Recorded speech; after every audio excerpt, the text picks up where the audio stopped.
Gaya ng ginagawa ng Hamas na nagpapaputok mula sa paaralan, ospital, simbahan at moske, ganito rin ang ginagawa ng Hezbollah sa Lebanon. Ito ang nagdudulot ng pinakamalaking problema ngayon. Kinopya nila mula sa digmaan ng Ukraine at Russia ang drone technology na pinapatakbo ng fiber optic cables. Delikado talaga ang mga ito dahil kaya nilang lumipad ng mababa at nagdulot na ng matinding pinsala. Hindi natin matatanggap na magpatuloy ito. Hi, gaya ng dati dito, maraming nangyayari sa balita. Maraming bagay ang lumalabas sa radyo at mga diaryo. At ang trabaho natin ay kunin ang lahat ng ito at gaya ng sinasabi natin sa Hebreo, gumawa ng kaayusan, ayusin ang mga bagay-bagay at tulungan kayong maintindihan at magkaroon ng ilang pananaw. Sino pa nga ba ang dapat nating makasama dito kundi si Caroline Glick, tagapayo sa pandaigdigang ugnayan ni Punong Ministro Benjamin Netanyahu para ibahagi ang kanyang pananaw at kaalaman sa mga nangyayari. Sa mga nakaraang araw, may posibilidad ng isang kasunduan sa Iran. Sa pananaw ng Israel, mahalaga sa amin ang mga issue sa Lebanon at ang epekto nito sa mga negosasyon doon kung meron. Ano ang ginagawa ng Israel na yon? Kagabi, ang punong ministro ay nasa balita dito sa Israel na nagpapaliwanag sa mga mamamayan Israeli na gagawin namin ang lahat ng kinakailangan para ipagtanggol ang aming mga sibilyan. Maaari mo bang ipaliwanag pa ito ng kaunti? Masaya ko makabalik sa JNS TV, kasama ka. Salamat sa imbitasyon, Danny. Sa tingin ko, dapat maintindihan ng ibang bansa at alam ito ng mga Israeli na katabi ng Israel ang Lebanon. At ang Hezbollah, mula nang itinatag ito noong unang bahagi ng dekada 80 ng Iranian Revolutionary Guards, ay nagsilbing dayuhang lehiyon ng Iran sa Lebanon.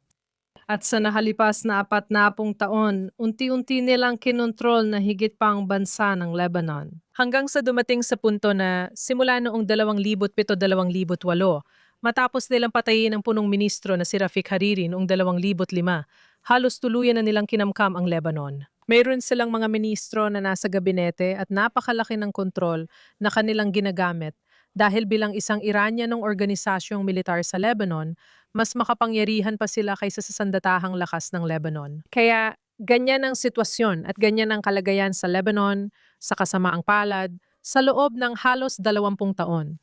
Mula roon, pinalakas nila ang puwersa para wasakin ang Israel. Kaya pagkatapos ng pagsalakay ng Hamas noong Oktubre 7, 2023, nagpaplano Hezbollah na sumali sa pagsalakay at nagawa naming magpadala ng sapat na puwersa sa hilagang hangganan upang harangin iyon. At wala na silang kakayahang gulatin kami. Kaya alam mo, hindi sila sumalakay pero nagsimula silang magpaputok ng mga misil, mortar at rocket sa amin.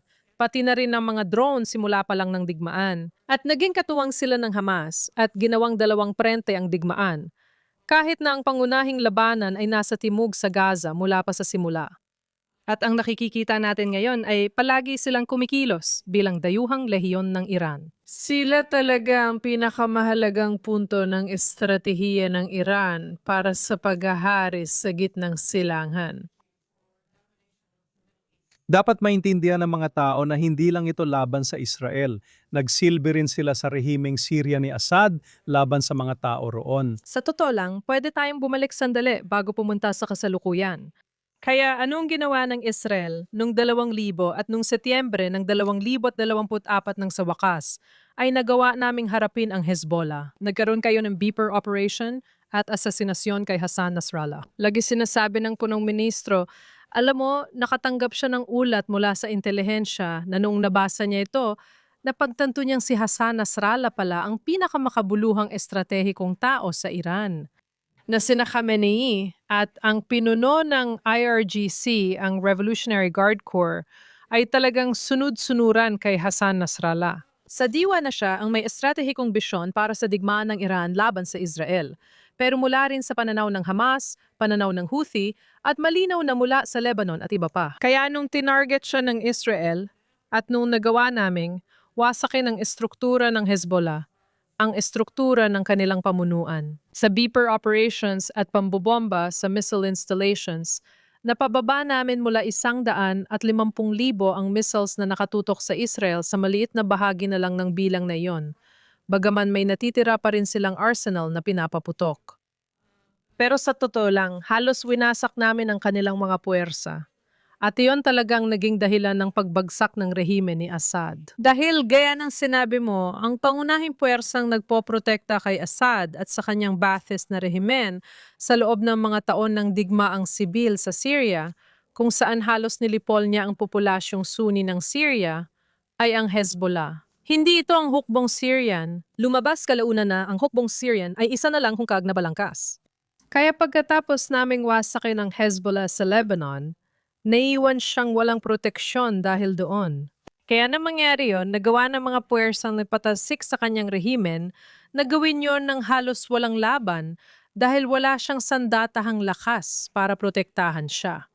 At doon siya tumakas papuntang Russia. Kaya ang operasyon laban sa Hezbollah ang tunay na nagdulot ng pagbagsak ng rehime ni Assad higit sa lahat. Kaya mahalaga yon, tama. Tama. Sila ang tagapagtanggol ng Syria, pati na rin ang mga tunay na nagahari sa Lebanon. At iyan ang nagdala sa atin ngayon, kung saan patuloy nilang pinapalakas at nire-rebuild ang arsenal at umaatake sa Israel.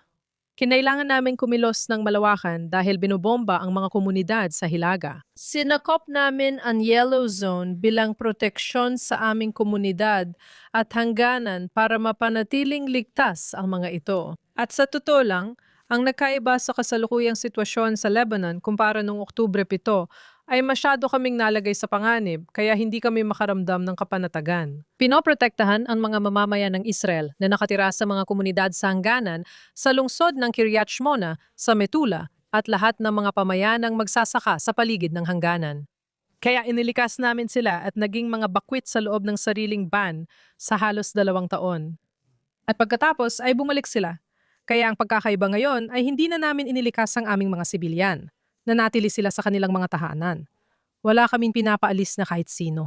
Pero itinutulak namin ang mga tao ng Timog Lebanon pahilaga para makapunta kami at matugis ang mga terorista. Kaya sa madaling salita, kabaligtaran ang nangyayari ngayon kumpara nung 2023.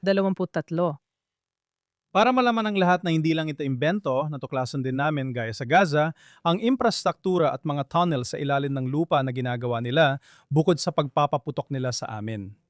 Nakita rin namin ang mga ulat at dokumento ng Hezbollah na nagpaplanong gawin ang ginawa sa Gaza. Kaya base sa aming karanasan, may makatuwiran kaming pangamba na balak talaga nilang atakihin ang aming mga sibilyan. Oo, ganun nga. At nagtatago rin sila sa parehong paraan na ginawa ng Hamas. Ibig kong sabihin magkasama silang kumikilos, magkasama silang natututo. Sila mismo ang nagturo sa Hamas ng maraming bagay tungkol sa paghuhukay ng mga lagusan. Na ayon sa mga ulat noon, natutunan din nila noon pa mula sa mga North Korean na inhinyero na dumating noong dekada 2000 at nagsimulang turuan sila kung paano gumawa ng mga lagusan tulad ng ginagawa nila sa DMZ sa South Korea. Kaya para nakakabaliw talaga ang lahat ng ito. Noong 2018, nagkaroon kami ng operasyon at natuklasan ng mga lagusan malapit sa hangganan papasok ng Israel na ginawa ng Hezbollah. Naguhukay sila sa matitigas na bato, di gaya ng Hamas sa Gaza, na sa buhangin at batong buhangin lang.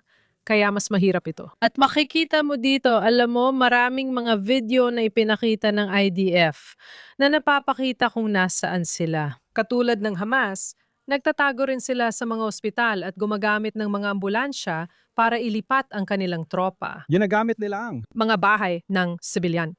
At iyon ang akala nila, na sa pamamagitan ng paglalagay ng kanilang mga missile launcher sa mga espesyal na silid ng missile sa loob ng mga pribadong bahay sa Lebanon, hindi namin sila magagawang atakihin. Sinabihan namin ang mga sibilyan na may 1 oras silang umalis. Umalis sila, pagkatapos binumba namin at winasak ang missile arsenal nila. Nakinig ang mga tao. Kaya alam mo, nakuha naming muli ang respeto nila sa aming layunin at napagtanto nilang seryoso kami kaya umalis sila. At iyon ang nagbigay daan sa amin para tunay na habulin sila. maraming abandonadong baryo at lugar at sa tingin ko, mga 80% ng mga ito sa Timog ay mga Kristiyanong baryo.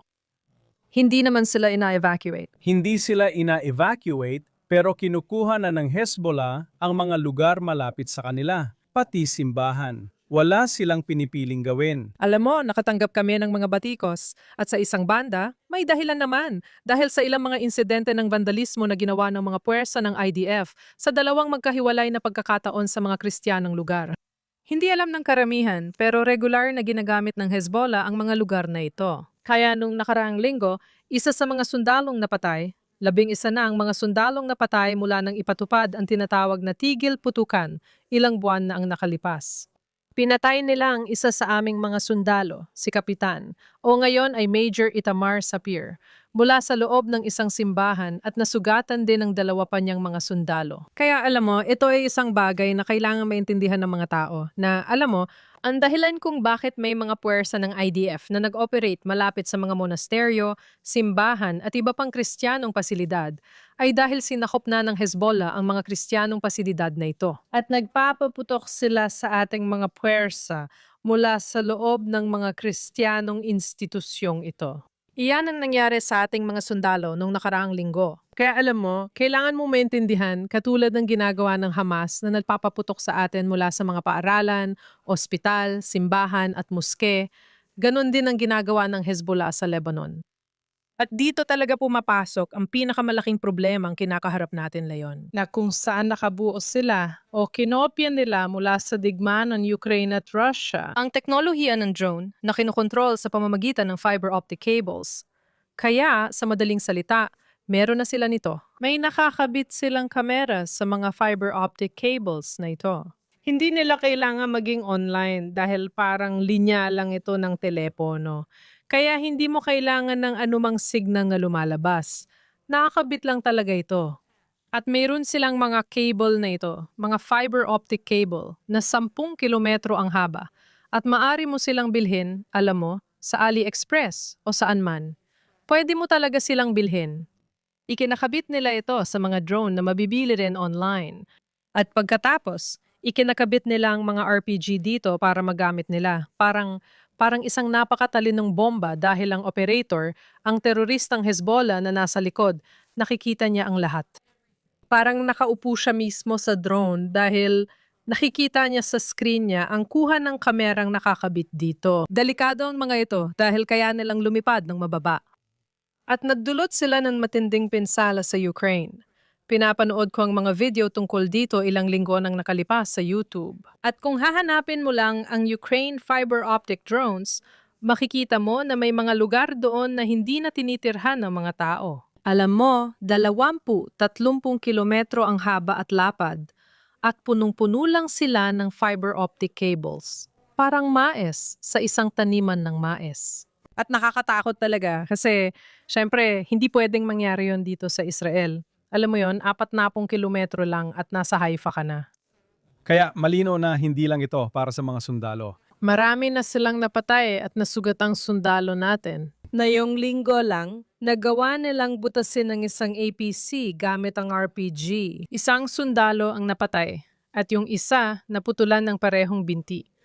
Kaya halos araw-araw na itong nangyayari ngayon. Kahapon, hindi lang sundalo ang napatay, kundi pinaputukan din nila ang 2 bahay sa mga komunidad sa hangganan. Sa tingin ko ay sa Matula at Shetula.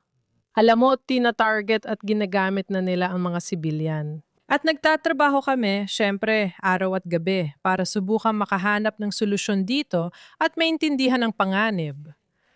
Hindi namin pwedeng hayaang lumapit ang mga taong ito sa baryo namin. Hindi namin pwedeng hayaang kumilos ang mga operatiba ng Hezbollah na parang may immunity sa ilalim ng tigil putukan, na hindi naman totoong tigil putukan. Ibig kong sabihin, matagal nang hindi nagpapaputok sa Israel ang Lebanese Armed Forces. Dekada na ang lumipas. Hezbollah ang pangunahing armadong puwersa sa Lebanon at sila ang umatake sa amin. At kaya alam mo, umabot na kami sa isang punto na hindi na talaga ito katanggap-tanggap. Alam mo, ang 11 sundalo na napatay para sa amin ay katumbas ng 400 Amerikanong sundalo kung ikukumpara sa laki ng aming populasyon at ng aming sandatahang lakas. At alam mo, ito ay naging isang bagay na hindi na talaga namin kayang tiisin o harapin. Ito ay Sa konteksto ng tigil putukan na inayos kasama ang Iran. Isa sa mga kondisyon ng Iran ay ang pagpigil ng Israel dito na ginawa at patuloy naming ginagawa. Pero pakiramdam nila ay nabibigyan sila ng pagkakataong barilin kami ng walang parusa na hindi naman totoo. At nagkataon, kasulukuyan din kaming may pag-uusap sa gobyerno ng Lebanon sa Washington. Kaya may mga interest din sila na subukang guluhin yon. Kumusta na, paano na ang takbo ng negosasyon natin sa Lebanon? At naintindihan ko ngayong linggo ang Estados Unidos at ang punong ministro kahit na ayon sa New York Times na alam nating isang napaka-kredibling organisasyon at media outlet, sinasabi nila na walang koneksyon sa pagitan ng punong ministro at ng Pangulo. Alam ko malapit sila at laging nag-uusap online. Kaya naunawaan natin ang mga pangangailangan ng Amerika. Pero sa huli, buhay ng mga Israeli ang mahalaga. Dahil sa tingin ko, pagdating sa Iran, alam mo, kami ang katuwang nila tungkol sa Iran. Ang Pangulo ang namumuno at nagtitiwala kami sa kanya. Nagtitiwala kami na pareho ang pangako naming pigilan ng Iran na magkaroon ng armas nuklear. Hindi yon mangyayari. Malinaw, nananatili itong pangako namin, gaya ng sinabi ng punong ministro mas maaga nitong linggo. Pero ang Lebanon na ibang usapan, alam mo, iba ito. 'Di ba? Nasa hangganan natin ito, inaatake tayo, nilalagay sa panganib ang komunidad at pinapatay ang mga sundalo natin. At alam mo, dito ang mga negosasyon, gaya ng sinabi ni Ambassador Leiter, alam mo, maayos ang takbo dahil ibig kong sabihin, sinabi ni kalihim ng Estado Rubio kahapon na ang gobyerno ng Lebanon ay hindi naman nakikipagdigma sa Israel. Tama ba?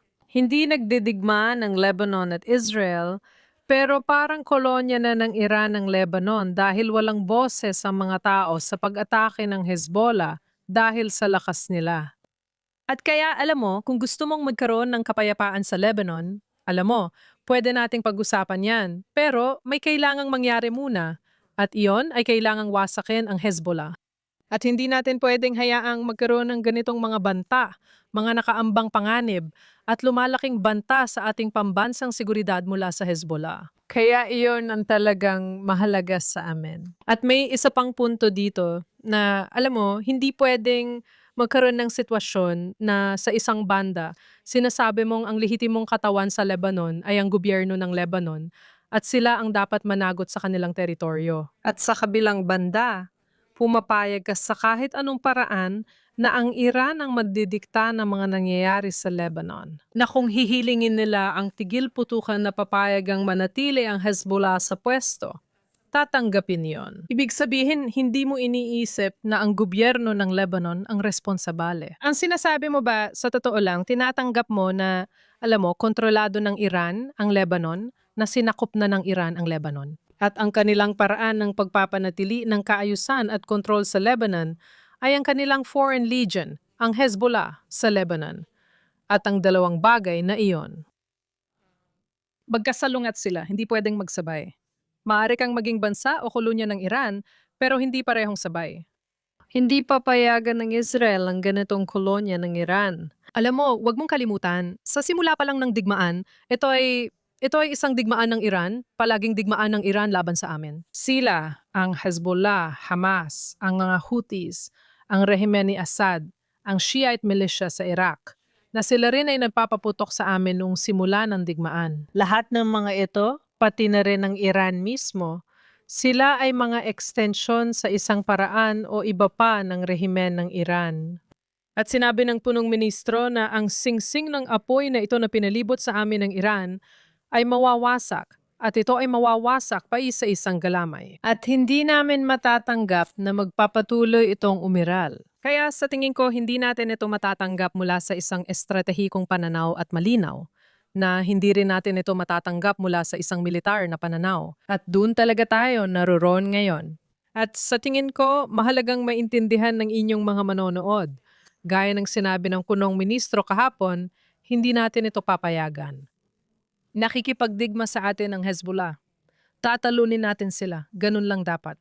Oo, mahalaga yon, pero dapat ding maintindihan ng mga manonood na hindi lang yon ang buong kwento. Bahagi na nangyayari ngayon sa Iran ay sinabi ng presidente, sa tingin ko ay noong makalawa, tungkol sa Abraham Accords, kung paano nila ito palalawakin. Pero gusto ko mag-focus sa punong ministro. Meron siyang mas malaking plano, ang tinatawag na hexagon sa Ingles. Tungkol ito sa mga direksyon na dapat tahakin ng Israel at sa mga ugnayang dapat nilang buuin. At pagiging sentrong bahagi ng mas malaking plano ng Estados Unidos. Matatapos din ang digmaan balang araw. Kailangang maintindihan ng mga tao na matagal na itong digmaan, pero may hangganan din. Saan nais dalhin ng punong ministro ang Israel at paano niya nakikita ang nalalapit na hinaharap? At ang punong ministro, ibig kong sabihin, una sa lahat, talagang kamangha-mangha siya dahil kahit na hinaharap niya ang mga nangyayari ngayon, iniisip din niya kung ano ang mangyayari pa. 10 hakbang sa hinaharap, kaya tayo patuloy sa tamang direksyon dahil sa kanyang bisyon. At alam mo, nakikita natin na kabuo tayo ng napakalapit na ugnayan sa maraming bansa sa ating rehiyon. Mga ugnayang dati ay hindi umiiral. At alam mo, lalo na ang UAE. Pero isa sa mga bagay na sa tingin ko ay kinikilala ng lahat mula sa ginagawa ng Iran sa Strait of Hormuz, ay hindi talaga dapat, 'di ba, na patuloy nilang kontrolado ang isang napaka-estratehikong daanan ng tubig. At 20% ng mga hilaw na materyales at gasolina na kailangan ng sangkatauhan ay dumadaan sa mga kipot na yon. Kaya hindi pwedeng manatili ang ganitong sitwasyon. Kaya nung unang termino ni Pangulong Trump ang Estados Unidos at Israel, sa ilalim ni Punong Ministro Netanyahu, ay nagtutulungan para magtayo ng isang lugar para sa paglilipat ng mga kalakal at gasolina. Magsisimula sa India at tatawid sa UAE, Saudi, papuntang Jordan at hanggang Israel. At pagkatapos ay papunta sa Europa. Malinaw na mangyayari ito sa parehong direksyon. At malinaw na ito ay isang bagay na kailangang ipatupad. Simula na itong ipatupad ngayon. Ibig ko sabihin at sa tingin ko, alam mo, kapag pinag-uusapan natin ang kasalukuyan, kailangan nating tandaan na kahit na at ilang beses nang sinabi ito ng punong ministro ng ilang beses, pagkatapos ng Yom Kippur War noong 1973, ano ang nangyari? Nagkaroon ng OPEC oil embargo. Nagulat ang mga tao sa price fixing ng mga Arabong sheik na noon lang nila narinig. Nagulat ang lahat nang malaman nilang pangalan ng hari ng Saudi Arabia na parang ito ang dapat mong ikabahala sa Detroit. Pero ganun talaga. At doon nagsimulang maghanap ang mundo ng mga alternatibong mapagkukunan ng panggatong. Sa US, Latin America, Mexico at iba pang lugar, naging mas kilala at mahalaga. At pati na rin ang Rusya dahil kailangan mong tanggihan ang ganung uri ng monopolistikong kapangyarihan sa mga pamilihan ng enerhiya mula sa gitnang silangan. At makikita mo ito ngayon din. Nangyayari na. At ito ay tumutukoy sa isa sa mga lakas ng Israel. Isa kaming maliit na bansa, pero nasa isang pangunahing lokasyon din kami. Alam mo, kaya meron tayong kakayahan na maging sentro para sa ganitong mga operasyon. At malinaw naman, meron din tayong ibang mga industriya, hindi lang high-tech, kundi pati AI at quantum computing at lahat ng mga bagay na tinatahak natin papunta sa ika-20 at ika-21 siglo bilang mga lider. Sa tingin ko, dapat nating tandaan ng isang bagay tungkol sa digmaan na naalala ko nung simula. At marahil naramdaman mo rin yon. Palagay ko, pareho ang naramdaman nating lahat. May malaki tayong pangamba na baka bumagsak ang ekonomiya dahil sa pangkalahatang mobilisasyon ng mga reservist at kung gaano ito katagal. Naalala natin sa mga nakaraang digmaan, hindi kayang panatilihing nakamobilisa ang mga reservist ng ganoon katagal dahil nalulugi ang bansa, gaya ng halimbawa noong 73. At dito, patuloy na lumalago ang ating ekonomiya. At ito ay tunay na patunay muli sa pamumuno ng punong ministro at pati na rin sa kahangahangang trabaho na ginagawa ng ministro ng pananalapi, Bezalel Smotrich. Ibig ko sabihin, maganda ang pamumuno natin sa ekonomiya ng Israel at mahusay din ang inobasyon at mga tao. Ang ating yamang tao dito, ang ating pinakamahalagang yaman. Kaya naman isa tayo sa pinakamabilis na lumalagong ekonomiya, isa sa pinakamabilis tumaas na stock exchange sa buong mundo. Kaya alam mo, marami talaga tayong dapat abangan. At palagi tayong, siguro yun na ang huling dapat nating sabihin. Alam mo, kahit ang kapayapaan ay nagmumula sa lakas, gaya ng sabi ng Pangulo, punong ministro, at nakikita rin sa ating panitikan at Hudaismo. Kaya hindi naman ibig sabihin na umaasa tayo sa hinaharap ng kapayapaan kung saan ang ating mga anak na lalaki at babae ay hindi nalalaban, pero pinipigilan mo ang mga panganib at patuloy mong binubuo ang iyong bansa. Iyan ang inaabangan natin at may dahilan tayong maging positibo. Kailangan lang nating malampasan ng ilang pagsubok. Tama. Pero masigasig naming pinagtatrabahuhan yon. Caroline Glick, senior tagapayo ni PM Netanyahu, naiinggit ako na nasasaksihan mo lahat ng ito ng personal.